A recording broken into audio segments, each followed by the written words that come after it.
Hello and welcome back. If you are here, chances are high you experience some sort of anxiety on a regular basis.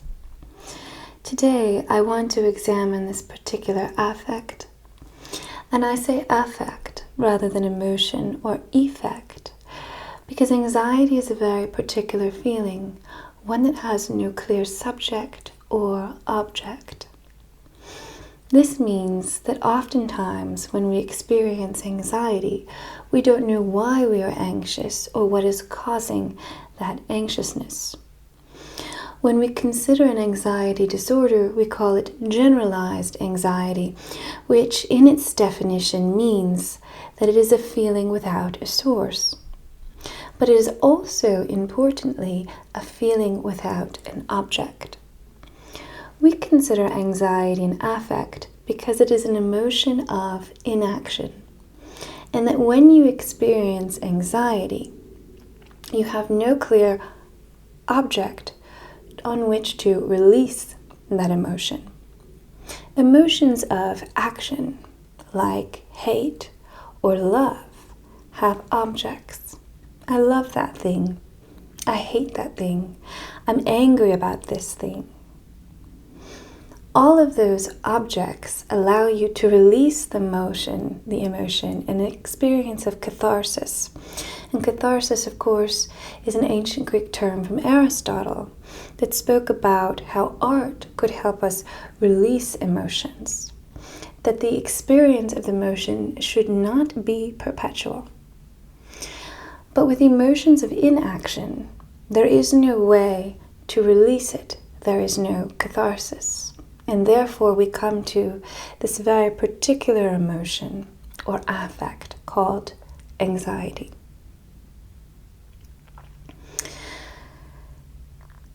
The question we must ask ourselves today during this video is, to what does my anxiety turn? In which direction does it point?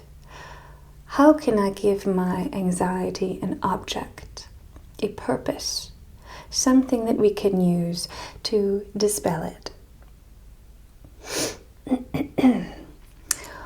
What makes anxiety so difficult to experience is the fact that it places you in a position of liminality, or an in-betweenness. But this is also what makes it so powerful. It creates of you a thing waiting to make a choice. If you are in a state of anxiety, you are in a state of waiting to make a choice.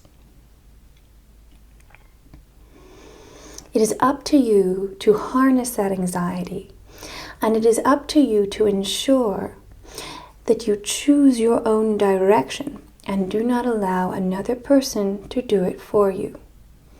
So if you experience anxiety and you wish to understand that feeling, one that is general to you, one that is always beside you, a constant companion in some way, I encourage you to listen on and to comment as you listen to help yourself organize your own thoughts, consider where the anxiety is coming from, and where you should point this anxiety.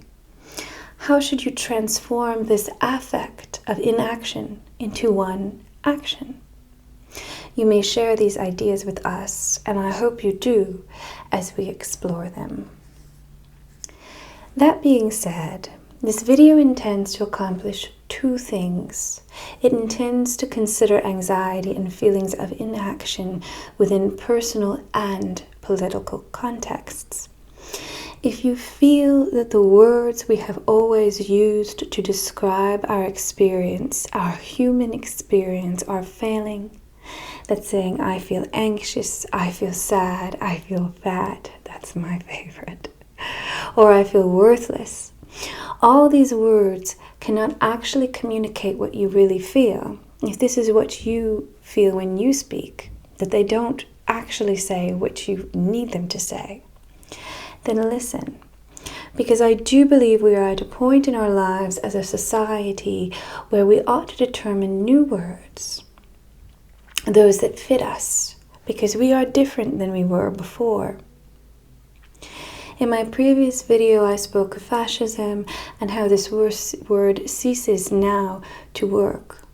Today, we will link the new, unique personal feelings we have based on a society filled with technology that makes our lives and our lived experience radically different than the societies that created these words.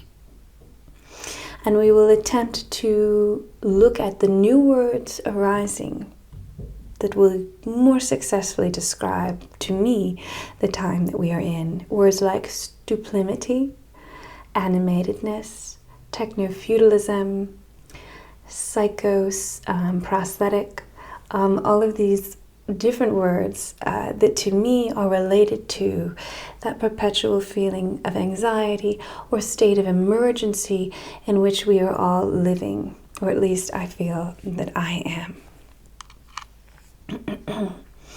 We will do so to harness the particular power of anxiety, both in the personal and the political, rather than allowing it to hobble us and put us in a state of perpetual inaction. We will do all of this, of course, by looking at a few more sections of V for Vendetta, primarily the section where V addresses the populace from the position of the voice of fate, using a bureaucratic voice to address the populace. All we're wearing a mask that expresses another emotion that lacks a clear object: the sarcastic, the ironic, the amused. We will perform a reading of the emotion expressed in V for Vendetta to consider how it is that anxiety, envy, all the emotions with no clear object have become our most constant companions. To begin, we're going to look at this book called Brutalism by Achille Mbembe. To consider in action, we will first consider architecture. As you can see, the form of architecture that is called Brutalism, something that was quite popular in the later end of the 20th century. Achille Mbembe is a Cameroonian political theorist, most famous for his book Necropolitics. And in this book, he writes, using the brutalist architectural form as an example, about the ways in which our world is changing. So we'll go ahead, and as I read about this, I'm going to put on the screen some different images of brutalist buildings, and you might see how the style of these buildings resembles the style of buildings in V for Vendetta. This first image here is the Trellick Tower, built in 1972. This was built after World War II, when housing was in short supply, and tall concrete towers were an easy and quick way to shelter large numbers of people. Now, when we consider brutalism, as you can tell, they are inert, immovable structures. They're difficult to tear down. They are known for their permanence, the difficulty to renovate them. They have harsh exteriors and breezy, large, almost Orwellian, bureaucratic interiors.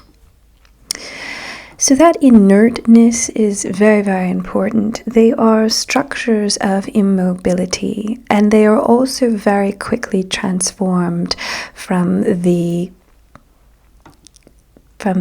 element or the cement, the concrete, to the building. Very little happens between the materials used, the raw materials, and the finished product, which creates that kind of bureaucratic efficiency that is so beloved, particularly in the 20th century, when we were really seeing the height of the bureaucratic form. And so brutalism really does represent that. It's efficient, it's immovable, inert, but in that way it very much is an expression of anxiety. The small windows, the excessive use of a blank concrete face, a kind of endless, powerful expression here of endless force with no clear release, essentially, is what this building kind of looks like to me. Now, what Achille Mbembe writes about it here, I will read from this. But first, let's change to a different expression of brutalism. We'll take a look now at this fascinating one, the Geisel Library in La Jolla, California, which actually houses most of Dr. Seuss's works, interestingly enough. So we'll look at this as I read. I have borrowed the concept of brutalism from architectural thought, though in my view the category is an eminently political one. How could it be otherwise, for there is in architecture an element that is political from the outset, the politics of materials, inert or otherwise, that are sometimes presumed to be indestructible. In this book, I evoke the notion of brutalism to describe an age gripped by the planetary scale pathos of demolition and production of stocks of darkness, in addition to all sorts of waste, leftovers, traces of a gigantic demiurgy. What he is foreshadowing here is how he will discuss the transformation of people into raw materials. Essentially, that capitalism will run out of material and will start to use people as its material for the sake of monetary gain. This is neoliberalism at its core, which is the idea that every aspect of life has been monetized. And so when we look at this building here as the physical manifestation of force, but also the physical manifestation of raw material brutally shaped into this building that is solely power, right? What he is saying is the ways in which people now have become the raw materials for progress, but progress that is monetary, right? Progress that belongs to a select few. And this is part of what he would call the process of becoming object, that as our objects become imbued with artificial intelligence and so on and so forth, the necessary or logical B-side of that is that humans will become more and more object. And so he creates a term called the psychoprosthetic, which essentially means that we have in our hands a thinking machine that has become, in a lot of ways, our brain. And there are so many ways in which we use that to think for us. Now, in order to consider the process of becoming object, we ought to think first about the difference between human and object. What is that thing that separates us? And the term we might use to describe that is vitalism, or the idea that there is something within the person, some essence that separates us from the object. Now, in the case of what makes us human, one of the large parts that Achille Mbembe talks about is language. Language makes us human. It is the thing that people possess that no other thing possesses. No animal possesses language or written language in the way that we do. That is a very interesting thing to talk about now, because language is so much related to emotion and how we express emotion and how we turn emotion into action, right? Now, in V for Vendetta, we've already talked about it. There is only one voice, and there is only one person or one thing that really speaks for everyone. And so the thing that possesses language is fate, right? Language is what makes things happen. Fate is the great orator, the great rhetorical master of this society. Now, in becoming object, what that must mean is in some way we are losing our language and we are losing our ability to communicate in what Mbembe calls a psychoprosthetic. Essentially, we are relegating our language, our communication, and therefore our thought to objects. And we're allowing these objects to transform us. So a lot of times the language that we give to people comes from a machine and not from our own minds. And we parrot the things that we see online.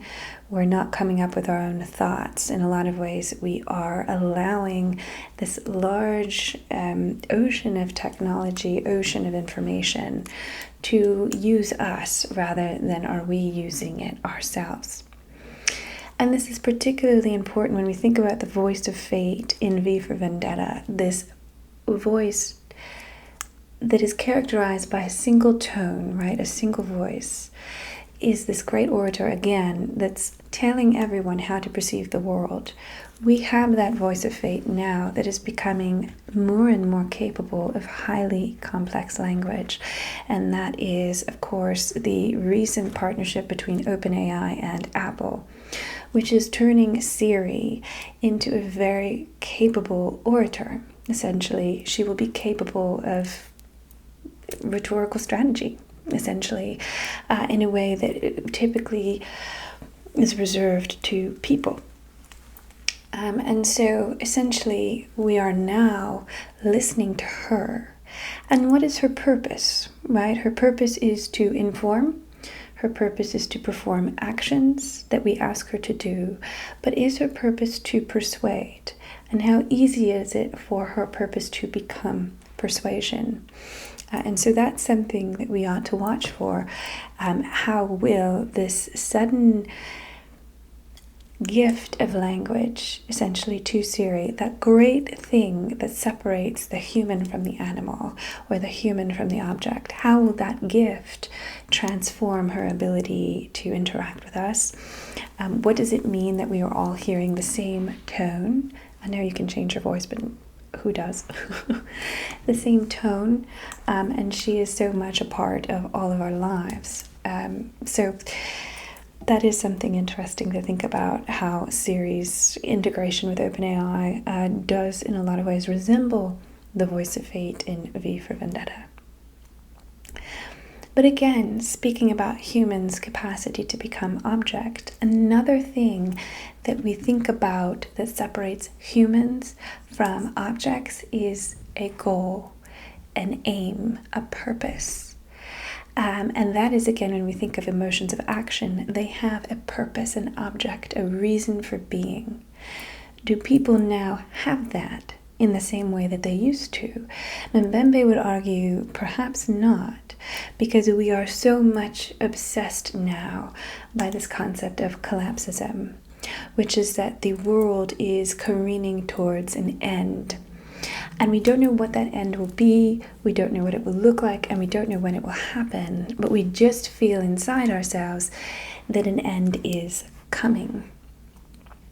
And so that puts us in a state of constant emergency, and that we feel we ought to be preparing for loss. We are not creating, we are preparing, but we don't know what we're preparing for. And so that breeds naturally a state of anxiety.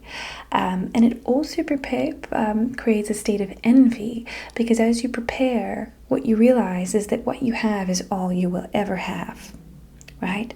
There is no process or way for you to get more. All you have right now is what you have got. And if someone has more, you don't have any avenue to achieve what they have. You can feel only a directionalist envy towards all those who have more than you do. And they who have more are now interested in holding on to that, right? They are interested in keeping it. And so what is instilled now is among those who have, there is the anxiety of loss, and those who do not have, there is that envy and the knowledge that one will never have. Because again, we believe in the collapse, and we believe that collapse is coming. And so that collapse stops time, right? It makes us feel as if time is finite. Time was not infinite, all right? And so the idea of optimism requires a kind of infinite time, and understanding that there will always be more.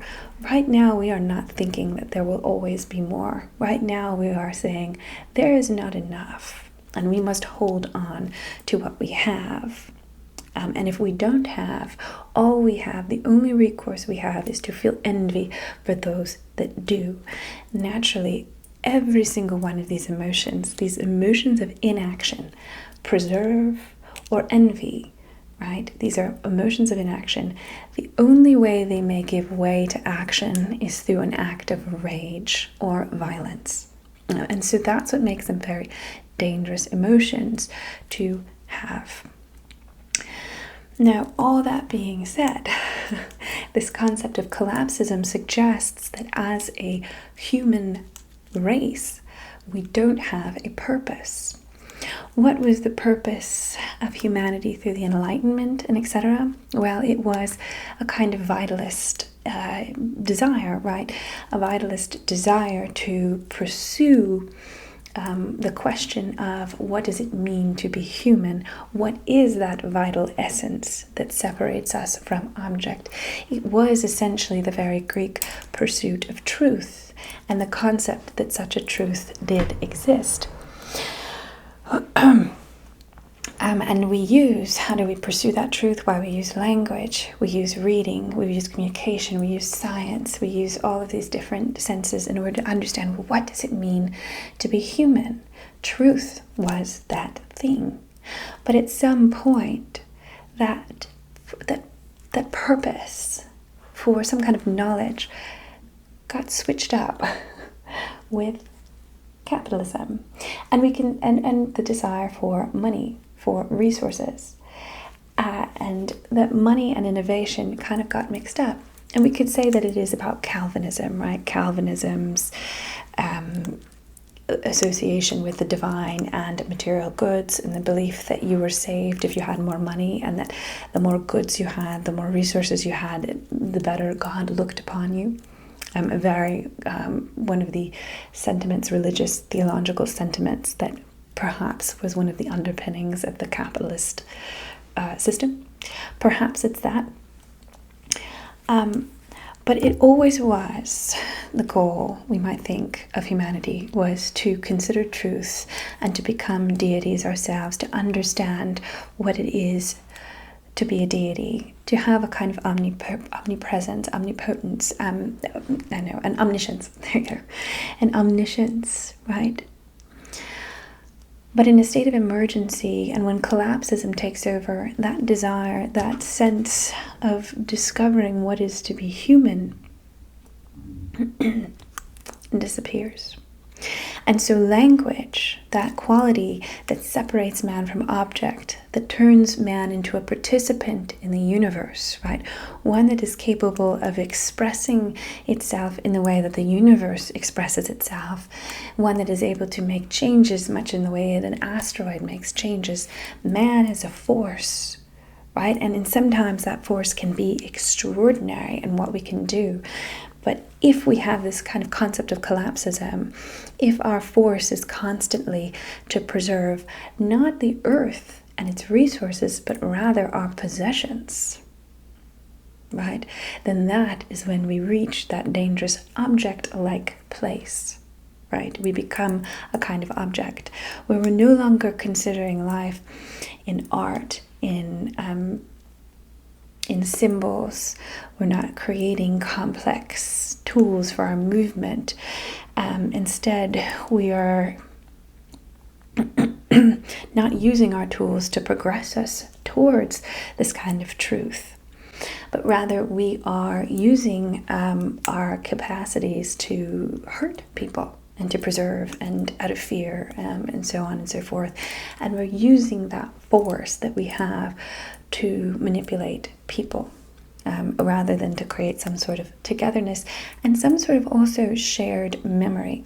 Because what does language communicate? Perspective, experience, memory, right? We've lost memory, and I think that memory is also a really, really important thing that connects us to people. And it's also something that creates in us emotion, right? We have memories, but our memories right now, we're not sharing them in the way we used to. And perhaps that's not like really a founded thought yet. But let's turn to V for Vendetta really quickly before I go on that spiel, and then we'll get back to Brutalism very quickly. But where I want to go right now,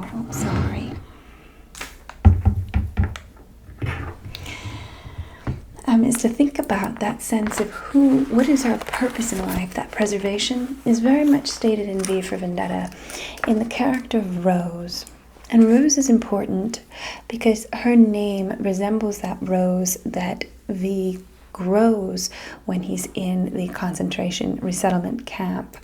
And he's given this poison, essentially. We learn in the book that he is given a poison called Batch 5, which is an experimental poison that in the resettlement camps, these scientists were essentially experimenting on these people that are kept in these places for the living dead, people who are in this liminal space between animal and human, who are considered having no rights, essentially, for whatever reason. They have lost all of their sovereignty, which is what Mbembe would call the living dead state, people who have lost their sovereignty, essentially. So when he was there, he was injected with Batch 5, and it killed everybody but him. He instead became somewhat intensely altered in some way. And he is able then to grow things, and he grows this flower that had been presumed extinct. And it's a rose. And then we turn to Rose, who is married to the detective Derek, who is, of course, murdered by V and killed. And it leaves Rose alone. And it is Rose that we can think of as kind of like similar to that flower as an extinct species that V, through the killing of her partner, will rise to flourish again in some way. And it is she who gives us what it is to be alive at this moment in a period of inaction where we are in a perpetual state of emergency and in a perpetual state of anxiety. She says here, and of course it's Rose talking, but V is the picture here. Let me see. All I can do is pack away all the things I remember, put them in a drawer with all other useless souvenirs. So you see right there, she's saying, my personal memory is useless. Why? Because we are in a state of perpetual present. Right? We're in a state of emergency. There is no past, there is no future, there is only now, and there is only getting through the now. Okay? And just carry on. You've got to carry on. We've all got to just carry on. That's how we survive. That's our purpose. And so here we're seeing in this time that V for Vendetta depicts, and the time that we may feel ourselves living in as this anxiety closes in on us, we feel that this is a period of survivalism. You just get by. There's no past. There's no art to be made. There's nothing to be done but to preserve everything that you have and to wait. Okay, and it's that waiting. How many times people have said to just wait and see, just wait. Right? That's the dangerous thing. Don't wait. Do everything you can now. And don't wait on anything in your life, because remember, it's not just politics. It's also the personal. It is not a time to survive. It is never a time to survive. Right? Even if it feels that way, there are ways to create in every moment a thing that connects you to that which is human inside you, and to resist that becoming machine that Mbembe says is happening to us. Right? There is a way to imbue in your day language, creation, memory, love, all of these things that keep us human. Okay? So that's an important thing that Rose states there. Now what we need to do next is return back to the brutalist text, and I'm going to put up our final picture of a brutalist building, so we can finish out the discussion of the Mbembe before we move on to V for Vendetta and finish with that text. So let's return to the Mbembe now. At the core of this discussion are transformations of the human body and more generally the future of populations and the technological mutation of species, human or otherwise. If, in fact, humanity has been transformed into a geological force, then we cannot speak of history as such. Now, what does he mean by force? When we think about force, we mean appropriating a thing that is, by its nature, unappropriatable. I can't say that word. So inappropriable. It means appropriating a thing that you cannot appropriate. Correct? A thing that is impossible to own. And so people are that thing. Force is the attempt to appropriate those who cannot by their nature be appropriated. But you must appropriate them in order to use them as raw material, is essentially what he is saying. And so he's looking at how is it that people are appropriated. And that will be the question that we will look at in V for Vendetta. I would argue that this feeling of anxiety is one of the ways in which people will be appropriated. You put someone into a state of anxiety, it means that you can then direct that feeling towards any object that you wish. You essentially have a raw material that you can manipulate, because they will not do or act according to their own emotions. They will take the emotion of action that you give them. Anything really to escape that feeling of perpetual anxiety and state of emergency. So that was what I would say that anxiety does. And we'll look at that in a second. But we'll continue to read. And I'll put up a final picture of brutalism here, which is the Boston City Hall, which I have been to many times, and is one of those really extraordinary brutalist buildings, in that it's in a kind of clearing among all of these massive skyscrapers and really older buildings. You have this just massive brutalist creation, essentially, that represents the government of Boston, the city of Boston. And there have been arguments about whether it should be torn down or kept.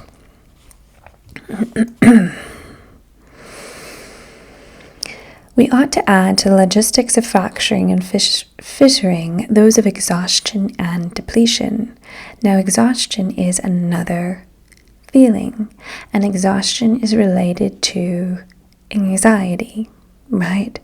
So in this case, exhaustion is one that Mbembe defines as being an essential political emotion that allows for the appropriation of what cannot be appropriated. If you exhaust someone, again, you can manipulate them. And so there is something exhausting about things that constantly repeat, particularly shocking things. And so that will take us, as we look at this building, to the idea of stuplimity, which is not my idea. We come now to Ugly Feelings. This is a book by a Harvard affect theorist. So she's someone who studies affects or emotions. And she's particularly looking in this text at ugly feelings, or feelings that are icky, but mostly feelings of inaction. And so her term, stuplimity, is the one that we're going to look at, which is here. Now, essentially, stuplimity is the feeling of shock and boredom. So the state of being perpetually shocked, but also bored by that shock. And boredom is determined as a kind of inaction. So what she calls here in stuplimity is a level of illogic. Essentially that the stupid, right, is what she's describing. Stupid and the liminal, right? These are the two words that she's put together. Stupid and liminal form stuplimity. Let me get a piece of paper so I can write all this down. Okay.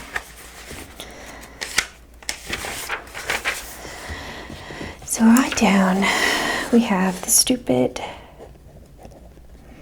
and the liminal. And liminality, we have shown, is inaction, and we've called it a kind of anxiety, right? In this case, in the case of this text, B for Vendetta. Stupidity, in her case, is illogic. So stupid has invested in it a kind of lack of value, but she will put that lack of value on its head. So illogic, she says, puts someone in a liminal state. There's the addresser, and then there's the addressee. So the one who speaks and the one who is addressed.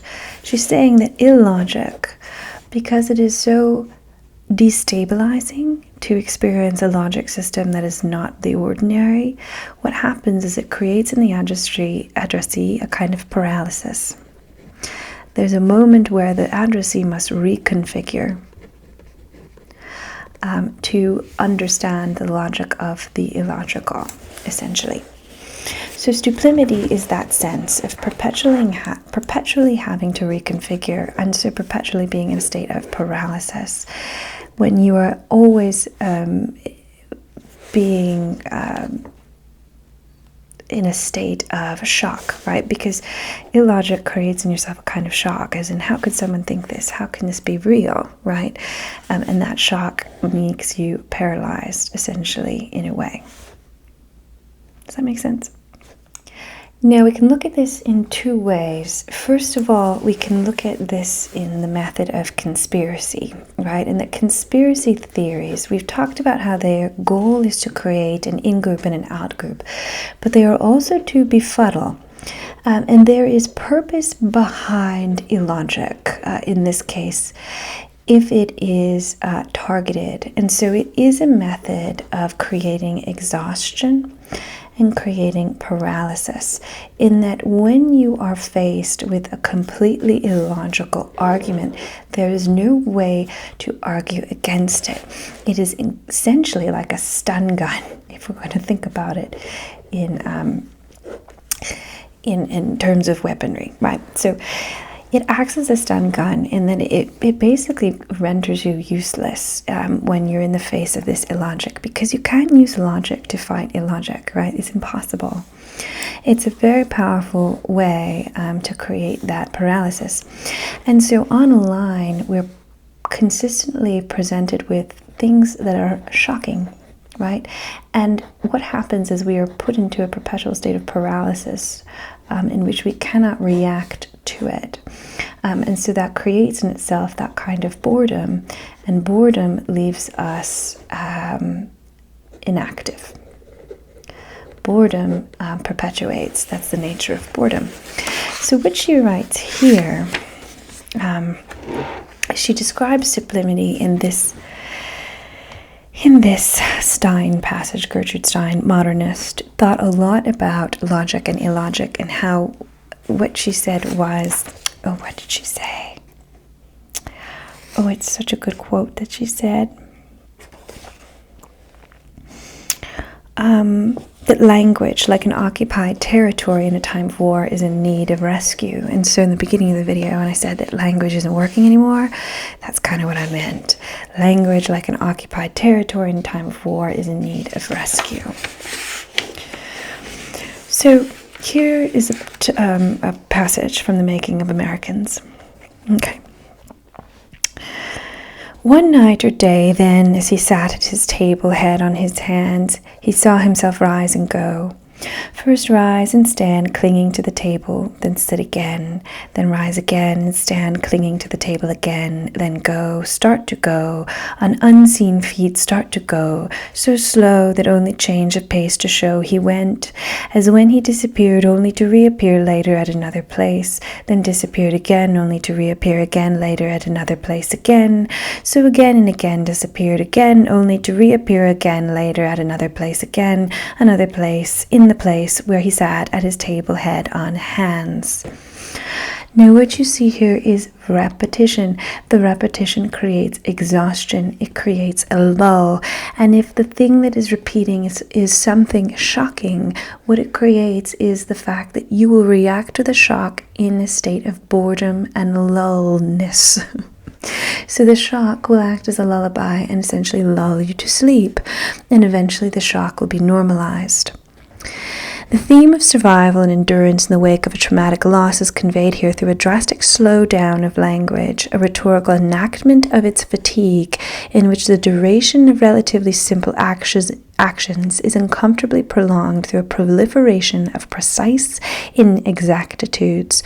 And so again, we have that sense of anxiety, the anxiety that has no object in exactitudes. There is no clear object to the action here. You see that? It's all inexact. And so with anxiety, again, we have no object. We have no subject of the sentence. It is all reappearing, another place, change of place, rise again, stand from where? From where? That's the question we have to ask. So stuplimity again is this creation of inaction through the constant perpetuation of shock, or the association or meeting with illogic. And so let's go now to this question of illogic. Because we can look at the illogical as we do in conspiracy, or we can look at the illogical as the creation of a new logic that might be useful in a new time. So there's a very positive way to look at illogic, and there's a very negative way to look at illogic. What does V for Vendetta do? That's something different, right? Okay. I'm going to start with this scene because I love how it proceeds from inaction to action in the facial expression of this woman in a film. So here you have, they are trying to explain V's actions. Why is he killing these people? And while they try and explain the actions, the detectives, he's sitting in a theater watching the transformation of this woman's face from a kind of coquettishness. You see that they're always at an angle, not straight on. So we have an angle of her face, an angle of her face. We're getting close to straight on, but still it's not straight on. Angle of her face, angle of her face, and there it is. There it is, the transformation from the expressionless to the fury. The fury, the strength, the straight on, right? No smile. Interestingly enough, juxtaposed with V's permanent smile, which we don't see, right? We don't see it there, and we don't see it here. So we have to ask, where has the smile gone? There's a resoluteness in this face. Now, we might think, right, that when we are in a state of stuplimity, a kind of shocked boredom, or we're in a state of anxiety, a perpetual present and state of emergency, that to act in belief of creation or any sort of other future would be in itself an expression of illogic. The logical thing is to remain still, or at least that is what one wants us to think. Now, when I speak of how can... no, I won't get there yet. Move on there in a sec. Okay, but we also want to think of memory. And so we come here to Rose, right? We saw that transformation from nothing to something. Sorry, not Rose, Delia. Delia is a scientist who is in the camps, and she is murdered by V, but she is the only one who knows that is coming because she receives the rose that he grew in the prison. As you can see here, that's a depiction of it. Now she says here, something interesting. So let me put it down so we can read it together. I think his behavior patterns are what interests me. They're utterly irrational, but they seem to have a certain deranged logic underscoring them. I'm worried that someone in the party might try a closure order on the project before I have a chance to see how it develops. Prothero said as much this morning. We'll see. His illogic, right, creates flowers, extinct flowers. His illogic creates strange geometrical patterns of fertilizer, oddly enough. And they're all stupefied watching him, right? All of the people prisoning him are stupefied watching this illogic. And what does it end in? That he is planning to destroy them all and free himself. And later he will free the people, right? So his illogic acts as a method of stupefaction in making these observers stupid, so they don't see that they're giving him a bunch of flammable chemicals that he will use to explode the prison like so. And he will be the man, as we see here, walking out of the flames. A new man capable of a new rationality. Okay, so we see that, the way that illogic works there. Now, of course, his new rationality is not one that is obliquely or is hopeful. So that's important to know. There's a level of sarcasm to it. And so that's how we'll come to this concept of bureaucracy and inaction. And this kind of bemused smile that he has on his face as he commits these acts. In these acts is a sense of irony, which is that we cannot trust what he does or what he says or any of his motivations, which is why everyone in the comic book struggles to understand why he actually commits these acts. Is it to save everyone, or is it out of a sort of joy of watching those who could not save themselves suffer, a schadenfreude, shall we say? So that is the question at hand. It's very much like Watchmen's central figure who said, the world will look up and shout, save us, and I will whisper, no. There's a sense of an irritation with those who are given so many opportunities to do something and chose not to, who chose that paralysis, who chose to indulge in those feelings of inaction rather than taking the illogical step of doing something. And so he has this, oh no, where is it? Speech that we'll end on. And we'll use it to think of something hopeful.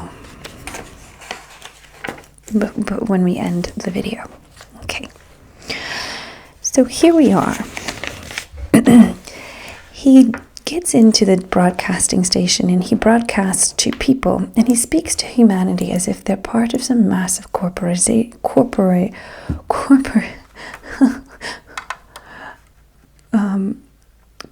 why can't I think of this word? Massive corporation. There we go. Okay, so let's read. I suppose you're wondering why I have called you here this evening. Well, you see, I'm not entirely satisfied with your performance lately. I'm afraid your work's been slipping and well, I'm afraid we've been thinking about letting you go. And so here we're seeing that his destruction might not just be towards those who hurt him, but towards everything, a great reset, very much a collapsist belief system. Oh, I know you've been with the company a long time now, almost 10,000 years. My word, doesn't time fly? It seems like only yesterday. I remember the day you commenced your employment, swinging down from the trees, fresh-faced and nervous, a bone clasped in your bristling fist. Where do I start, sir? You asked plaintively. I recall my exact words. There's a pile of dinosaur eggs over there, youngster, I said, smiling paternally the while. And so here we have question of smile. That smile is paternal, or is it ridiculing? Is it paternalizing, right? Or what would that be? Like a kind of looking down on. So the smile is like, look at you foolish thing, laughing at your own ineffectiveness. So he's laughing at us with this perpetual smile. Well, we've certainly come a long way since then, haven't we? And yes, you're right. In all of that time, you haven't missed a day. Patronizing is, I think, the word I was looking for. You haven't missed a day.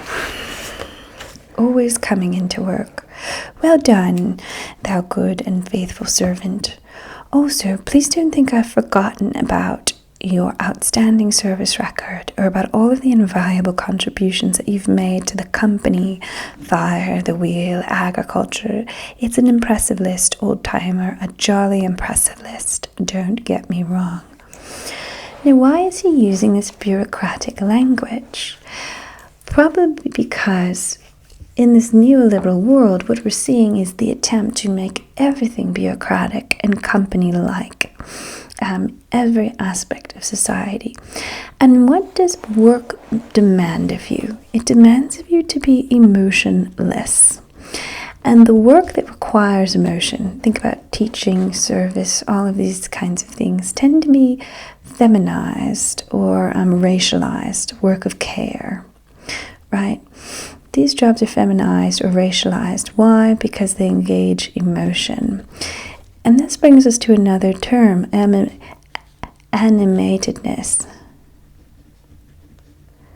which is saying that there is something lowly, not deserving of monetary value, not deserving of worth, about jobs that require emotion.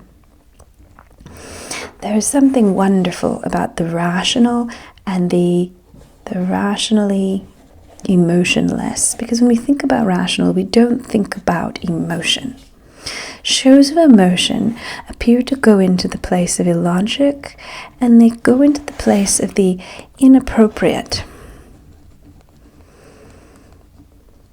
And what he's doing is he is thanking us. He's thanking us for being so emotionless, for controlling yourselves no matter what is thrown out of you, for being good employees, for always saying yes and swallowing your emotion to a point of a perpetual lack of catharsis, where everything is inside you and you never let it out, and therefore nothing ever changes, because emotion is the avenue to change. Emotion is the avenue towards progress. It is not, we have tried it, it is not this emotionless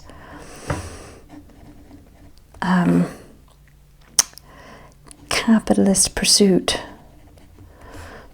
What that does is it makes of all of us these objects, right? It makes of us objects. The turn to object comes in that emotional paralysis. And what he is saying to us is, you have made yourself bureaucratic actors in every aspect of your life. You have allowed yourself to become emotionally emaciated. No matter what you see, no matter what shocking events occur, you will bow down and you will let them happen again and again and again. And so we move on here, right? And he says, we've had a string of embezzlers, frauds, liars, and lunatics making a string of catastrophic decisions. This is plain fact. But who elected them? It was you. It was you who appointed these people, you who gave them the power to make your decisions for you. And how did you give them power? Because you were in a state of emotional paralysis, in a state of anxiety, and you needed someone to tell you where to put that energy, right? Where do I put it? And how easy is it for someone to say, well, put it on the other. You are anxious, This is why you are anxious. This is not why you are anxious. It is something inside you that is being unrealized. It is an action you are not taking. If you live having not taken the action, then you will learn to fear that which you are told to fear. You will let that anxiety play out on a thing that someone tells you to play it out on. You will let it play out through the words of the embezzler, the fraud, the liar. They will look at you, they will see your anxiety, they will see your emotional paralysis, and they will say, here is the reason you feel this way. Look at this thing. Let me help you eradicate this thing, and then you'll eradicate the emotion. But what it does is it only increases the emotion and leaves you emaciated emotionally, and most importantly, exhausted, and therefore useless, a bystander, one who let your mind and your emotions be taken over by someone who knew what to do with them when you didn't. And so if you have anxiety, what it is saying is do something, seek something, find an object, but make sure that you find the object and not somebody else. Find an object for that emotion and transform it into an emotion of action and release it through catharsis. Okay, that is what he is saying. You have appointed these people. You gave them the power to make your decisions for you. You gave them the power to tell you what your anxiety is about. But remember, it is you who has the ability to decide and turn that anxiety into action. Okay? And so that is kind of here. We saw in the 20th century the rise of literature of inaction. Kafka's Metamorphosis is a great example of that. Literature that spoke of the bureaucratic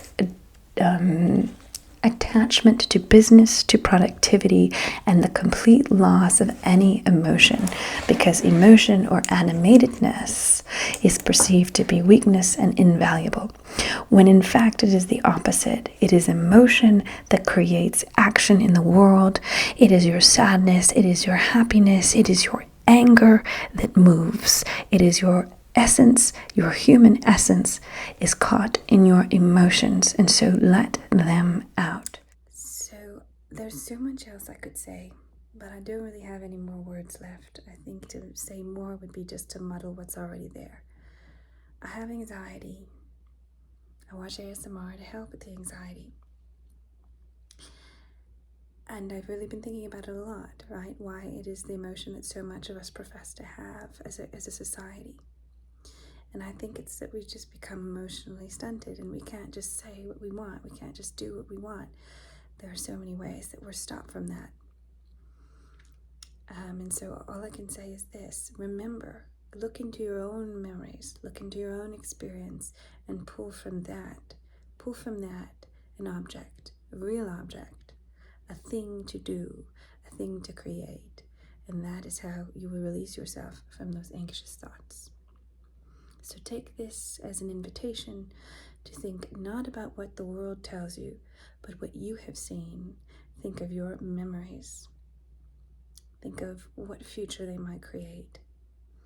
Don't fall into this narrative of collapsism, which is in a form of paralysis itself. Remember that there is an infinite time that exists inside of you. It is what makes us human. And let that drive you forward. All right. Good night, everyone. Thank you so much for being here. I love you all so, so much.